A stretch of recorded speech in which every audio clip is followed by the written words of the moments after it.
Magandang araw mga mag-aaral. Ang tatalakayin ko ngayon ay tungkol sa idioma. Ang idioma ay isang matalinghagang pagpapahayag ng isang ideya. Malayo ito sa komposisyonal na paliwanag ng isang ideya kung kaya't ito ay itinuturing na hindi tuwirang pagbibigay kahulugan. Ito ay nagbibigay ng mabisa at makabuluhang pahatid sa kausap.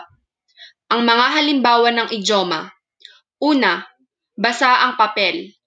Literally, the paper is wet.